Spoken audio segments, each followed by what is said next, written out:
Hola a todos, bienvenidos al primer episodio de este podcast, Historias Profesionales. Hoy está conmigo Jaime García, también mi compañero de piso. ¿Qué tal, Jaime? ¿Qué tal? Buenas noches, Antonio. Un placer estar aquí y sobre todo un honor ser el número uno, el primero. Bueno, pues nada, Jaime, ya te he comentado antes un poco.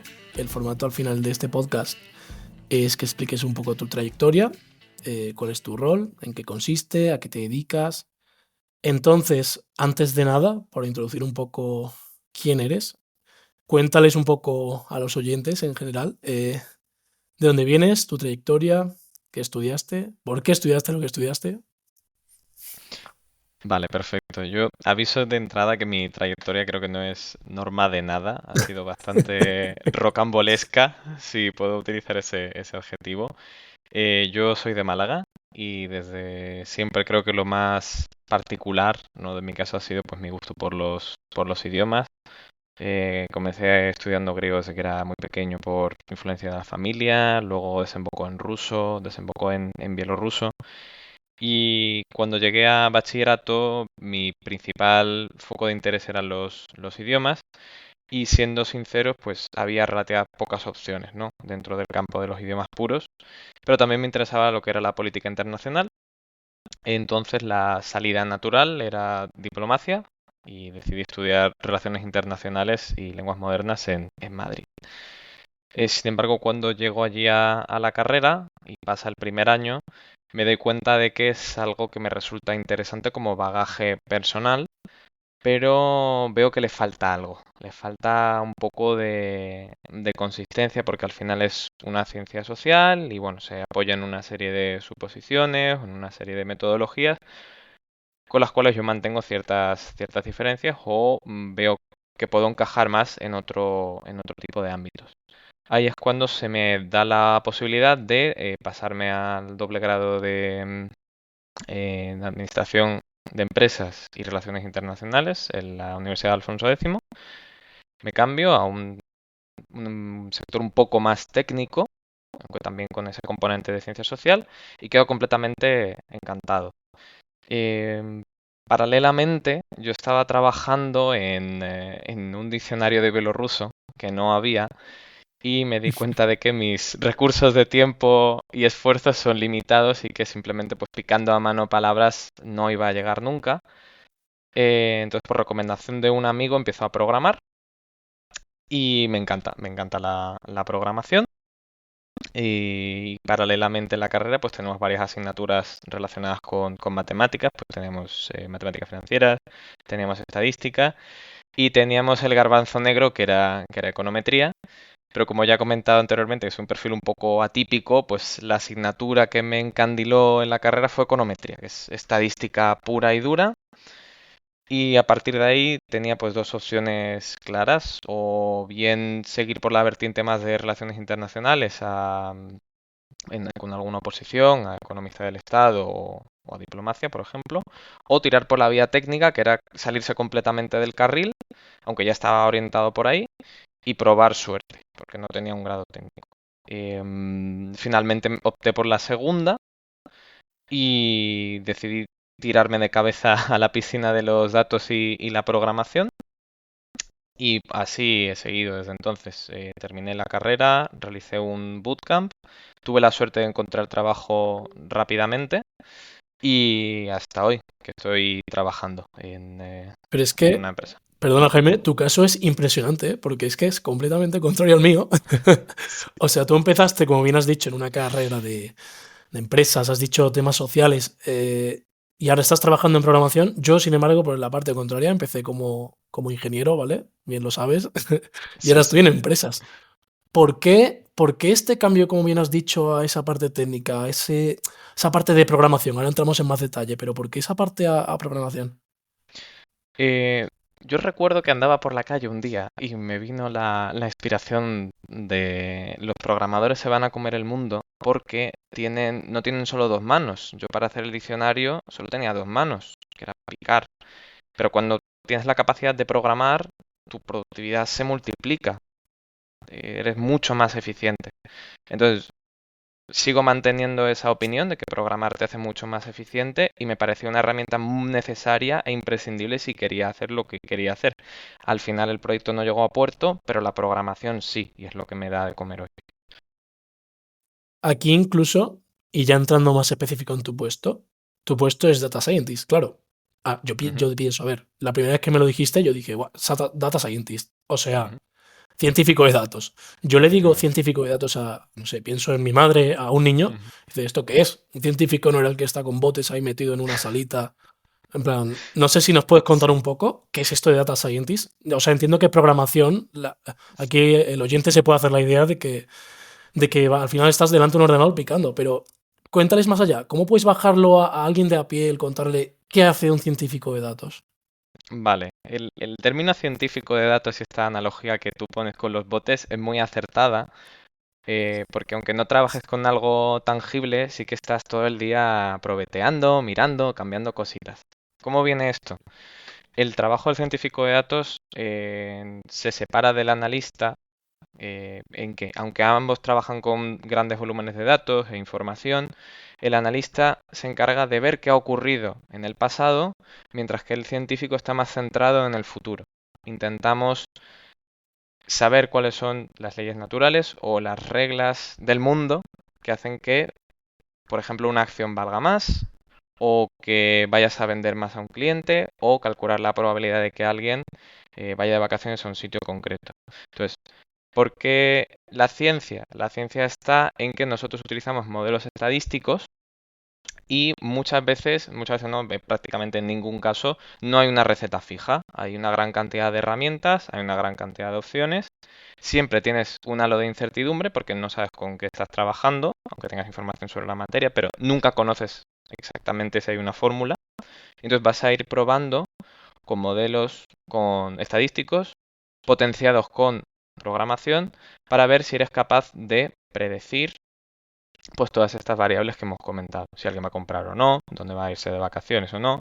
Pero no es magia, es ciencia, es experimentación. De ahí lo de científico, de datos. En tu caso concreto, Jaime, si entramos ya en tu rol como tal, ¿dónde estás Ujú, hoy día? Estás, corrígeme, en Avast Group. correcto. ¿Le puedes explicar un poco, bueno, a mí y al oyente, porque en mi caso me lo has dicho muchas veces, pero muy por Sí, encima, sí, sí. en qué consiste Avast Group y cuál sería tu rol, todo lo que puedas contar, sin entrar en confidencialidad de la empresa? Genial.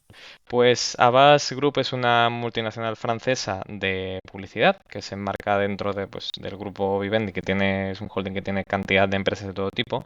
Pero Avast en sí es un monstruo dentro del sector, es muy, muy, muy potente y se encargan de todo el proyecto, todo el proceso de publicidad, pues desde el briefing, el contacto con el cliente, al diseño de la campaña, a la implementación y a su posterior análisis.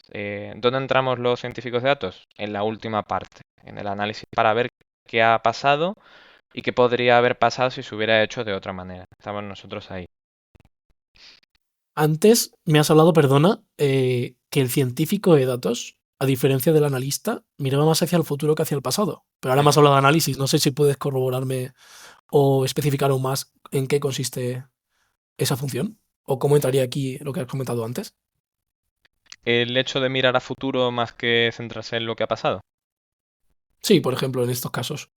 Sí, pues por ejemplo nosotros en lugar de construir curvas a lo mejor de audiencias como hacen mis compañeros analistas que recopilan la información pasada para ver cómo ha sido, en qué punto de la curva, de las curvas de audiencia son un constructo que se utiliza en medios para calcular qué tan saturado está el mercado, porque si bombardeas a una persona 3 o 4 veces con la misma publicidad, pues no vas a conseguir el mismo impacto. Va a ser menor con el quinto, con el sexto impacto que con el primero o el segundo. Entonces, esto está un poco mirando Ujú. a pasado. Nosotros, como científicos, intentamos mirar un poco a futuro, ¿no?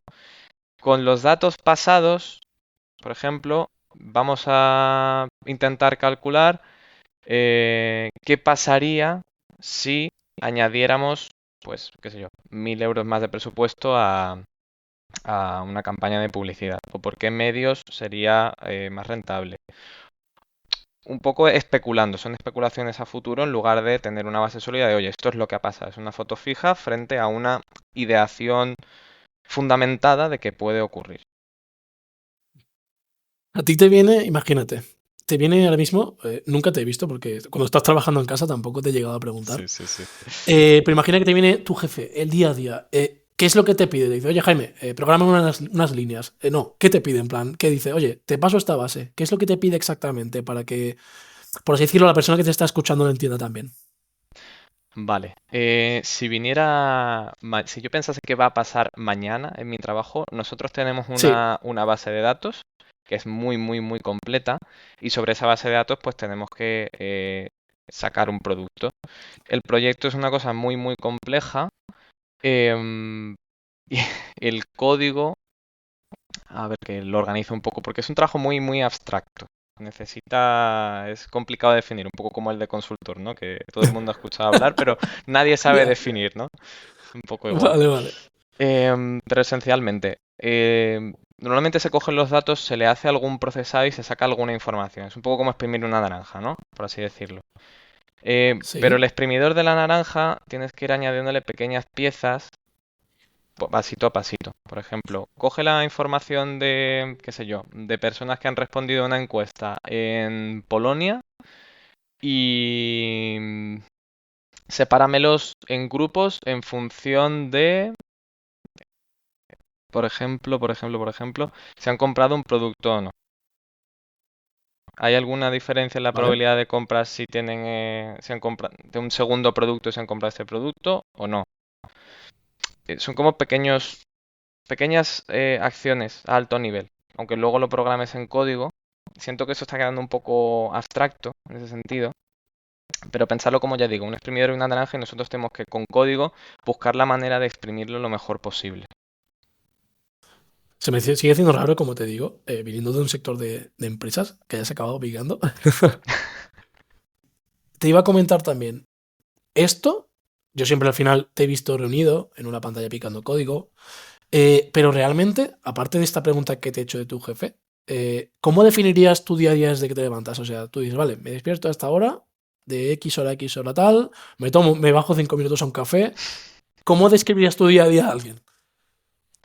Pues mi día a día, la verdad que lo describiría como cómodo pero intenso a nivel abstracto. Yo me Intenso. suelo levantar. Sí, sí, porque requiere bastante abstracción, que es un ejercicio mental, pero creo que se entiende mejor con una explicación detallada. Yo me suelo levantar tipo 7:30, voy tranquilo, desayuno, entro normalmente a las 8:30 y a las 9:30 tenemos una reunión del equipo prácticamente todos los días y ahí comentamos pues un poco los avances y qué vamos a hacer en el día. Luego solemos estar pues 3, 4 horas hasta las 2 más o menos, pues trabajando en lo que son los proyectos. Si no hay alguna reunión de por medio, que suele ser bastante habitual, yo me suelo zafar, pero a mi jefe sí que le toca comerse bastante más que a mí, cosa que agradezco. Y ese trabajo, esas horas de trabajo son muy abstractas, porque trabajar con la base de datos implica tener un conocimiento de cuál es el dato, qué estructura tiene el dato y qué tarea estamos haciendo.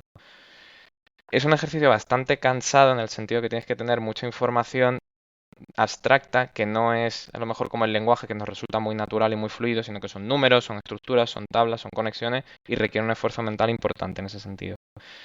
Si eres una persona a la que le gusta concentrarse, lo vas a disfrutar. Pero en ocasiones es necesario parar.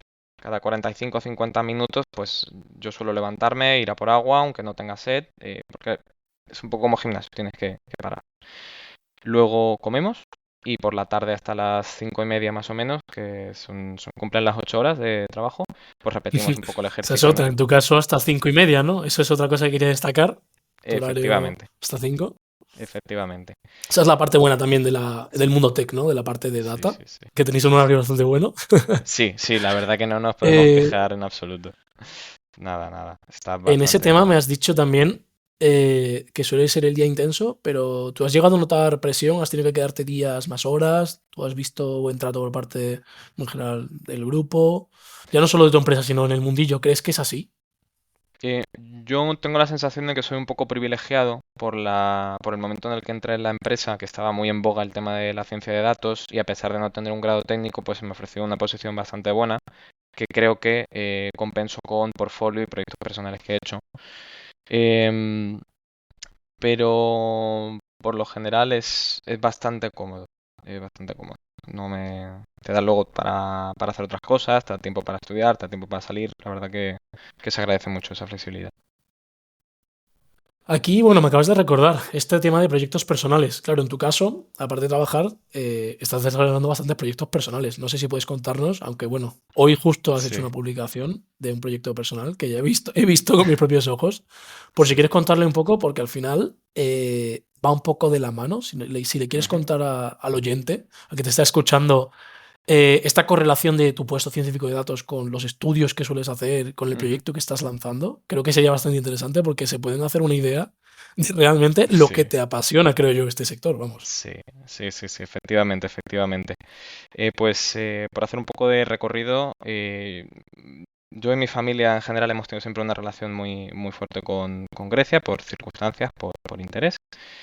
Y como todos sabéis, pues en Grecia se habla griego moderno, porque es el descendiente del griego que se hablaba en la antigua ciudad de Atenas. Pero muchos de los oyentes, confío, conocen la antigua ciudad de Esparta, donde también se hablaba su propia variedad de griego. Es que es Por acojonante. Sí, es muy concreto, muy, muy específico. Pero bueno, sarna con gusto no pica, ¿no? Como, como diría mi padre. Y el griego de Atenas antiguo se impuso como lengua moderna por Alejandro, como lengua común por parte de Alejandro Magno, pero eso no quiere decir que el resto de ciudades dejasen de hablar su variedad, entre ellas la de Esparta. A lo largo de los siglos, pues el uso de las otras lenguas ha ido decayendo hasta desaparecer, pero hay un último remanente de ese idioma espartano o ese griego espartano que se habla en la costa este del Peloponeso. Entonces, ¿cuál es el problema y la gracia del asunto? Pues la idea que tenía para juntar pasiones como son la programación, los idiomas y todo este lore helénico era rescatar este idioma espartano, que es el idioma chaconio, se llama actualmente, que lo hablan sobre todo personas de avanzada edad, de 50, 60, 70, 80 años, y que tiene la particularidad añadida de que no se escribe. Es un idioma que tiene una tradición oral potente, pero no se escribe. Entonces, ha habido intentos, ha habido diccionarios, pero como ocurre con muchas lenguas actualmente, pues está en desuso, en decadencia, no se transmite a las generaciones menores. Y estamos trabajando, que justo hoy se ha publicado, en tener un diccionario digital que esté abierto para todo el mundo que quiera aprender, porque yo estoy aprendiendo sin materiales online, como puede haber para inglés. Construir un corpus con textos para que no se pierda y en última instancia tratar de guardar el idioma en una IA tipo ChatGPT, en un LLM, un modelo de lenguaje, para que si por lo que sea Justo. desaparece el idioma, no tengan que conservarlo las personas, sino que podamos guardarlo en máquinas, ¿no? Que siempre será mejor que tener un texto estático. Esto es lo que tú sueles llamar, Jaime, el llamado lenguaje natural, entiendo. No sé si va de la mano. Es, efectivamente, Sí, te esto iba a preguntar es... justo. Claro, entiendo que el que se está escuchando dice diccionario. O sea, un diccionario piensa eso en varias palabras, ahí sin más. Sí, No, pero el trabajo que hay sí, sí. detrás de no, ya no solo programando, sino como tú bien dices, recopilando o diseñando esa, no sé si incluso inteligencia artificial, Ujú. eh, es también bastante extenso. No sé cuánto tiempo llevas ya. Si puedes comentar también un poco esa parte más técnica. ¿Dónde entra ese rol de, digamos, datos barra inteligencia artificial dentro de ese proyecto? Pues digamos que tiene dos patas este proyecto. Tiene la parte más lingüística, que se cumplió pues yendo allí al sitio exprofeso a buscar materiales, a buscar contactos, a hablar con gente, recopilar toda la información posible. Y la parte técnica entra a la hora de ordenar toda esa información de forma sistemática, que no sea simple un puro texto, a la hora, por ejemplo, de construir una página web, a la hora de construir una base de datos. Todo eso requiere una serie de habilidades. Por ejemplo, para la página web necesitas Django, que requiere Python. Luego tienes que conectar esa página web con una aplicación en Azure, que una plataforma de Microsoft que te permite crear aplicaciones varias, como por ejemplo una página web. Y eso requiere pues conocimientos muy, muy, muy detallados que tienes que ir hilando. Y la conjunción de todo eso pues da lugar a proyectos un poco exóticos como este, pero que son muy, muy satisfactorios. Ahora entrando en una parte menos profesional, ahora quiero que seas tú completamente. Ujú, Antes de sí, sí. nada, quiero que le digas al que tienes enfrente, ¿por qué crees que debería entrar donde estás tú? ¿O por qué crees que le gustará o le flipará? ¿Por qué crees que realmente te apasiona lo que haces? O sea, sé totalmente tú aquí, siéntete libre de decir lo que quieras. Perfecto. Pues mira, no me lo tengo que pensar mucho porque sale bastante fácil, pero si eres una persona que le gusta la solidez, le gusta el rigor, pero le gusta experimentar y curiosetear, la ciencia de datos es un sector donde no te vas a aburrir nunca. Yo tenía el problema de que llegaba una cosa, le echaba 3 años a muerte, la quemaba, me cansaba. Con esto yo no sé cuánto llevo, pero tengo la tranquilidad de que siempre va a haber alguna cosa nueva, siempre va a haber algún reto, siempre va a haber alguna pregunta que tengas que hacer y alguien va a presentar los datos para que los machaques y no te aburras. Aquí está casi todo por hacer. Hay trabajo a mansalva, hay preguntas a mansalva y es bastante divertido y ofrece unas condiciones laborales muy buenas. Es decir, si tienes la Sin tener en paciencia de esa cuenta parte, el futuro que tiene, porque ahora claro. mismo este puesto, claro, aunque la gente lo desconozca, que yo tenga entendido, el puesto de Data Scientist y todos los puestos de data en general están creciendo y evolucionando de una forma rapidísima. Sí, sí, sí, porque el sector va corriendo rapidísimo. Vamos, yo estoy echando cuentas de cómo trabajaba hace un año ahora y digo, vivimos en el Paleolítico. Y sigo pensando que vivimos en el Paleolítico en relación a lo que se puede hacer. eh, Estamos todavía con el papiro. Y suerte que es papiro. Antes eran tablillas de barro. Justo lo estás encadenando ya con la siguiente pregunta, que era de cara al futuro, ya no solo qué crees que va a pasar en tu posición o contigo, Ujú. sino realmente dónde te ves o qué crees que vas a hacer de cara al futuro. Esto ya es, de nuevo, personal a ti, puedes responder lo que quieras. Pues personal, realmente no lo sé. Voy a dejar un poco que sea el destino el que decida. Yo estoy ahora mismo cursando también el máster en inteligencia artificial en el Alfonso X. Y la parte de procesado de lenguaje natural, por el background o la formación previa que tengo en idiomas y la programación, pues parece la salida natural. Puede ser que sea en ambiente empresarial, puede ser que sea algo más de investigación si el proyecto relacionado con el chaconio sale adelante, pero como comentaba, todas las puertas están abiertas y sobre todo si uno es curioso, pues a donde te acabe llamando, porque yo creo que la base material económica se cubre bastante bien con estas habilidades. Hablando de esas habilidades, justo, y ya entrando en las últimas preguntas, Ujú. eh, ¿harías alguna recomendación, ya no solo de herramientas, que no hemos entrado en los lenguajes que dominas, Ujú. porque creo que nos habríamos ido a una parte muy técnica, y ahí ya Sí, mi abuela, mi madre, todo el mundo se va a perder si escucha eso? sí, sí, sí, sí. ¿Alguna recomendación de cara a la gente, ya no solo quizás, ya no sé si solamente gente pequeña, que esté en bachillerato, sino gente más adulta? Ujú. ¿Alguna recomendación de cara a la gente que crees que quiera entrar en el sector o que lo roce, o de cara incluso a este futuro que tú mismo estabas comentando, en el que realmente se va a ver todo esto? Ujú. ¿Crees que la gente debería hacer algo al respecto? Mm, bueno, aquí podemos verlo desde dos vertientes, ¿no? No sé si quieres que lo veamos más desde la perspectiva de qué debería hacer o qué consejos daría una persona que quiera entrar en el sector, o Ujú. cómo debería interactuar una persona que no está en el sector con todas estas nuevas tecnologías. ¿Por dónde? Si te parece ambas, porque me parecen muy buenas preguntas las dos, así que Vale, perfecto. Vale, bueno, pues la primera que es más sencilla, ¿no? Como más técnica. Para una persona que esté fuera y quiera hacer la transición, recomiendo, punto uno, estudiar Python, que no le mareen la cabeza con que si aprendes R, 100%. porque sí, que no se lo piensen. Yo estoy trabajando en el sector y a mí en ocasiones he visto R, me lo intentan meter con calzador en ciertos sitios y digo, no me hace falta, y las veces que me ha hecho falta ha sido porque vamos a migrar el código a Python. Entonces, a mí no me ha hecho ningún servicio R. De hecho, solo me ha quitado tiempo. Experiencia personal. Hay otros ámbitos donde sí, compañeros que lo usan, pero a mí no me hace ningún servicio. Dos, si puede que hagan a lo mejor un bootcamp, porque una carrera es muy larga y al final se meten muchas cosas que realmente no aportan si quieres una vertiente un poco más práctica y ya tienes un grado. Si no, pues recomiendo algún grado.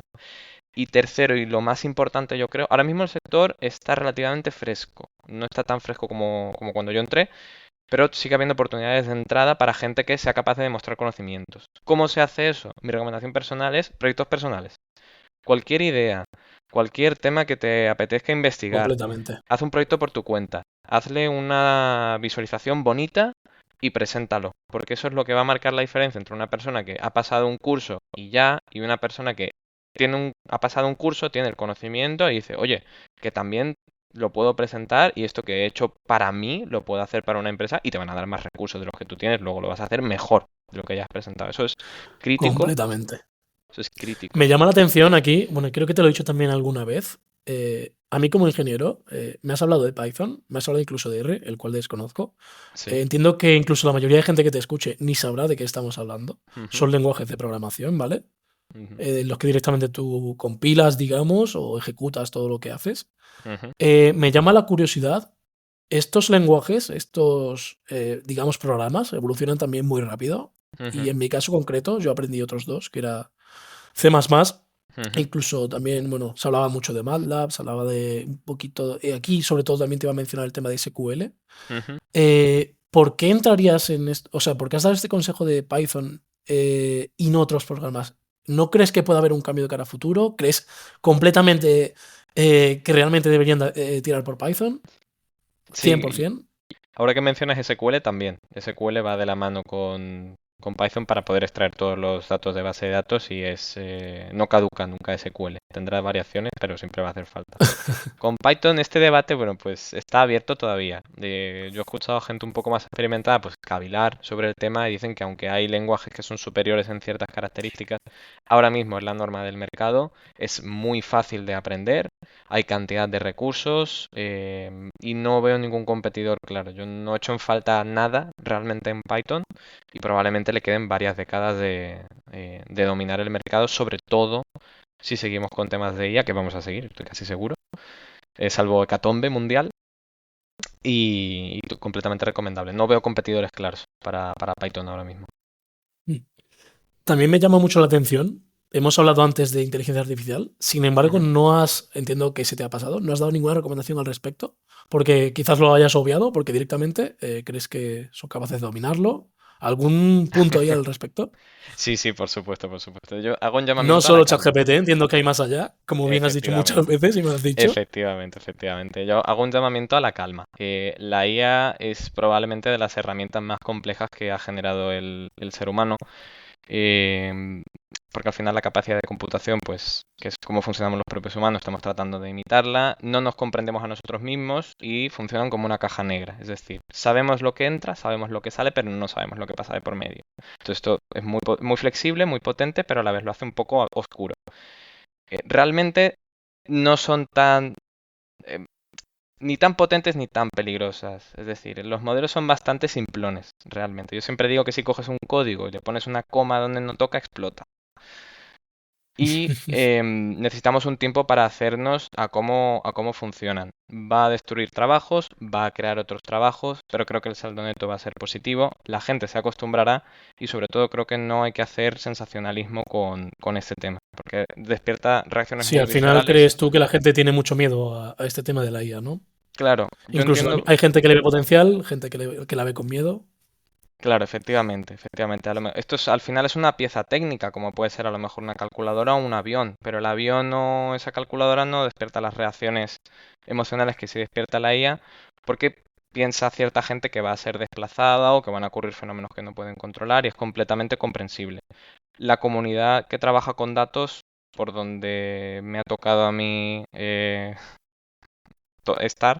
La verdad que son gente que creo que es bastante confiable, son conscientes de las limitaciones y creo que el concepto de la ética es bastante fuerte dentro del sector. Luego hago un cierto llamamiento a la calma, ¿no? A que se trate de buscar la manera de interactuar correctamente con ella y estoy casi seguro de que vamos a llegar a un entendimiento beneficioso para todas las partes aquí. Completamente de acuerdo. Al final esto recuerda un poco a cuando salió Internet hace tiempo, que la gente lo miraba con mucho miedo. Claro, Y al final ha sido una herramienta súper potente, para bien y para mal. Pero bueno, entrando un poco en la pregunta de la que veníamos, con esto de la inteligencia artificial, ¿algún consejo a la gente precisamente, como bien has dicho, que no es del sector, que diga, va, yo como no estoy en este sector, a mí esto no me afecta, no pasa ujú. nada? ¿Algún consejo que des de, oye, pues te va a afectar o qué puedes aprender o realmente qué le dirías a esa persona? Pues yo le diría que se ponga la bata, como has comentado al principio del podcast, del episodio, y que pruebe, que experimente. Que no muerden, que no hacen nada, que son muy tontorronas, pero que cuando les das bola son muy agradecidas para algunas cosas. A veces hay que darles un poquito de caña, pero si colaboráis salen cosas muy bonitas.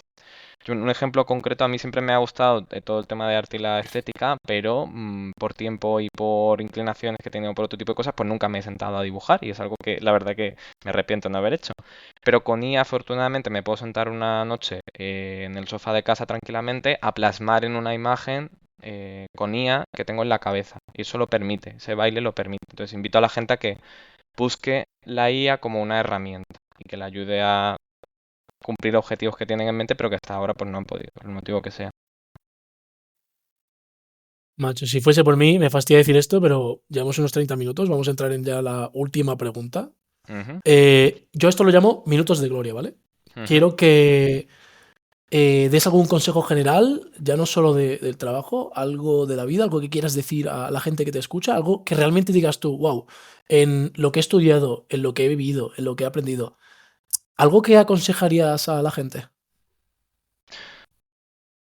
En general, que equilibren, que sepan dónde está su punto fuerte y su punto débil, que sepan que tendrán un trabajo que les va a ocupar mucho tiempo y que requerirá esfuerzo, dedicación y retirar otro tipo de disfrutes, pero que no los eliminen, simplemente que sepan equilibrar, darle el hueco y entender que cada conocimiento, sea de sociales, sea técnico, sea humano, sea psicológico, es una herramienta y simplemente hay que encontrarle el espacio. Así que eso es como muy filosófico así. Pero el hecho de ser una persona técnica no quita que seas una persona integrada y que tengas una visión un poco más general. Y viceversa. Pues muchísimas gracias, Jaime, la verdad. Para ser el primer episodio creo que ha estado bastante bien. Como te digo, me fastidia porque estoy acostumbrado a hablar contigo muchísimo más tiempo, Sí, sí, al sí, final sí, aquí en sí, el sí. piso. Igual, igual. Pero bueno, Igual. creo que de cara le puede hacer una idea a la gente de lo que es realmente tu puesto. De todas formas, al que te esté escuchando, si alguien quiere contactar con Jaime, no sé si no mal recuerdo, tienes el perfil de LinkedIn, puedes Ujú, mirarte por ahí, por redes sociales. De todas formas, seguramente lo deje en la descripción. genial. Así que, como te digo, mil gracias. Y nada, hasta aquí el episodio número 1 de este podcast. Gracias a todos y os espero en el siguiente episodio. Mil gracias. Gracias, Jaime. Gracias, Antonio, que vaya muy bien.